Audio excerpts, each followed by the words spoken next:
Hello friends, நம்ம இன்றைக்கி பார்க்க போகிறது பார்த்திங்கன்னா, சிக்கனை வச்சு ஒரு சூப்பரான ஒரு சிக்கன் கிரேவி ரெசிபி கொஞ்சம் டிஃப்ரெண்ட்டாக ட்ரை பண்ணலாம்.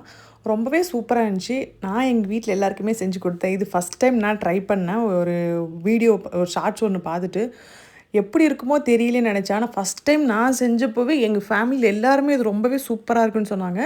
ஸோ கண்டிப்பாக நீங்களும் ட்ரை பண்ணி பாருங்கள். டேஸ்ட் அல்டிமேட்டாக இருக்கும். நாங்கள் வந்து பார்த்திங்கன்னா சப்பாத்திக்கு இது வச்சு சாப்பிட்டோம். ரொம்பவே சூப்பராக இருந்துச்சு. நீங்களும் ட்ரை பண்ணி பாருங்கள். அதுக்கு ஃபஸ்ட்டு வந்து நம்ம மசாலா பவுடர் ரெடி பண்ணிடலாம். அதுக்கு கொஞ்சமாக மிளகு, மல்லி, அன்னாச்சி பூ, 4-5 ஏலக்காய், அதுக்கப்புறம் 2 கிராம்பு, கொஞ்சமாக கஸ்கஸ், அதுக்கப்புறம் பார்த்திங்கன்னா பட்டை. இது எல்லாத்தையுமே சேர்த்து நல்லா ஒரு வாட்டி ரோஸ்ட் பண்ணி எடுத்துடலாம். ரொம்ப ரோஸ்ட் பண்ண தேவையில்லை. லைட்டாக அந்த அரோமா ஸ்மெல் வர வரைக்கும் நம்ம நல்லா ரோஸ்ட் பண்ணி எடுத்துக்கலாம். ஸோ நம்ம எந்த ஒரு மசாலா பவுடருமே இதில் சேர்க்குறது கிடையாது. இது மட்டுமே நம்ம நல்லா அரைச்சி இதை சேர்த்துக்கலாம். ரொம்பவே சூப்பராக இருந்துச்சு. கண்டிப்பாக ட்ரை பண்ணி பாருங்கன்னு தான் சொல்லுவேன். இது கொஞ்சம் நல்லா ரோஸ்ட் பண்ணிக்கலாம். லோ ஃப்ளேமில் வச்சு நல்லா ரோஸ்ட் பண்ணிக்கோங்க. இதோட அரோமா ஸ்மெல் வந்ததுக்கப்புறமா நீங்கள் கண்டிப்பாக ஸ்டவ் ஆஃப் பண்ணிட்டு ஆற வச்சதுக்கப்புறமா நல்லா அரைச்சி எடுத்துட வேண்டியதாங்க. இப்போ பாருங்கள், நல்லா அரோமா ஸ்மெல் வந்துருச்சு. நான் வந்து இதை நல்லா ஆற வச்சதுக்கப்புறமா நல்லா சாஃப்டாக நம்ம கிரைண்ட் பண்ணி எடுத்துட வேண்டியதாங்க. இப்போ பாருங்கள், நல்லா கிரைண்ட் பண்ணி எடுத்துகிட்டு அது கூட பார்த்திங்கன்னா நான் 1 கப் தேங்காய் எடுத்திருக்கேன். அதை வந்து தண்ணி சேர்க்காம இந்த மாதிரி நல்லா சாஃப்டாக அரைச்சி வச்சுக்கோங்க. அது கூட பார்த்திங்கன்னா ஒரு 2 தக்காளி பழம், அதுக்கப்புறமா வரமிளகா வந்து நான் சுடு தண்ணியில் ஊற போட்டிருந்தேன் சீக்கிரமாக ஊறுறதுக்காக. ஸோ அதையும் தக்காளி பழத்தோடு சேர்த்து நல்லா ஃபைன் பேஸ்ட்டாக அரைச்சி வச்சுக்கோங்க. இப்போ நம்ம ஸ்டார்ட் பண்ணிடலாம். அதுக்கு கொஞ்சமாக எண்ணெய் சேர்த்துட்டு சின்ன வெங்காயம் கொஞ்சம் சேர்த்துருக்கேன், ஒரு பெரிய வெங்காயம், இது 2 மிக்ஸ் பண்ணி சேருங்க. டேஸ்ட் ரொம்பவே சூப்பராக இருக்கும். அது கூட 2 பச்சை மிளகாய் காரத்துக்கு சேர்த்துருக்கேன். நல்லா இதை வதக்கிக்கலாங்க. அது கூட கொஞ்சமாக கருவேப்பிலையும் சேர்த்துக்கலாம். அதுக்கப்புறமா லைட்டாக மஞ்சத்தூள் மட்டும் சேர்த்துக்கோங்க. ஏன்னா நம்ம வந்து சிக்கன் இப்போ இதில் சேர்க்க போகிறதுனால ஆல்ரெடி நான் சிக்கனை வந்து மஞ்சத்தூள், உப்பு எல்லாமே சேர்த்து நல்லா வாஷ் பண்ணி வச்சுருக்கேன். அது கூட பார்த்திங்கன்னா இஞ்சி பூண்டு பேஸ்ட் கொஞ்சமாக சேர்த்துக்கோங்க. சேர்த்துட்டு அந்த பச்சை வாசனை போகிற வரைக்கும் நம்ம நல்லா இதை வதக்கிக்கலாங்க.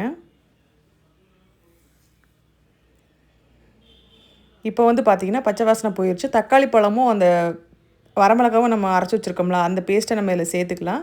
சேர்த்துட்டு நல்லா மிக்ஸ் பண்ணி விடுங்க. கொஞ்சம் மீடியம் ஃப்ளேம்லேயே வச்சு லைட்டாக மிக்ஸ் பண்ணி விடுங்க. இப்போ நல்லா அது கொதித்ததுக்கப்புறமா லைட்டாக நான் காஷ்மீரி சில்லி பவுடர் வந்து கலருக்காக நான் சேர்த்துக்கிறேங்க. சேர்த்துட்டு அதையும் நல்லா ஒரு வாட்டி மிக்ஸ் பண்ணி விட்டுறலாம்.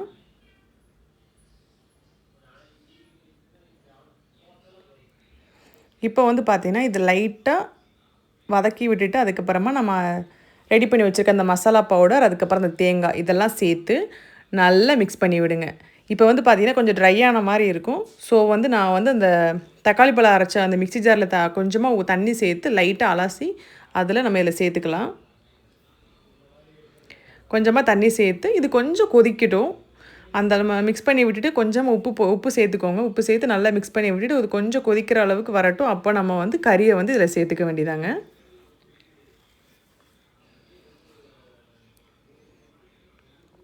இப்போ பாருங்கள், கறியை நான் நல்லா வாஷ் பண்ணி வச்சுருக்கேன். நல்லா மஞ்சள் பொடியெலாம் போட்டு இப்போ லைட்டாக கொதி வந்ததுக்கப்புறமா நான் சிக்கனை வந்து இதில் சேர்த்துக்கிறேன். நான் வந்து பார்த்திங்கன்னா 1/2 கிலோ சிக்கன் எடுத்திருக்கேன். அதை வந்து நல்லா சேர்த்துக்கிட்டேன். நல்லா மிக்ஸ் பண்ணி விடுங்க. இந்த மசாலாலாம் நம்ம சிக்கனுக்குள்ளே சேரும்போது ட்ரை பண்ணி பாருங்கள். அப்புறம் என்னங்க நான் சொல்கிறது நீங்களே சொல்லுவீங்க எனக்கு கமெண்ட் செக்ஷனில். கண்டிப்பாக இந்த வீடியோ பார்த்து நீங்கள் ட்ரை பண்ணிங்கன்னா. இப்போ பாருங்கள், இப்போ சிக்கன் சேர்த்துருக்கனால நான் கொஞ்சமாக உப்பு சேர்த்துக்கிறேன். உப்பு சேர்த்துட்டு ஒரு வாட்டி நல்லா கலந்து விட்டுட்டு நம்ம இப்போ என்ன சேர்க்க போகிறோன்னா தண்ணி சேர்க்க போகிறோம்.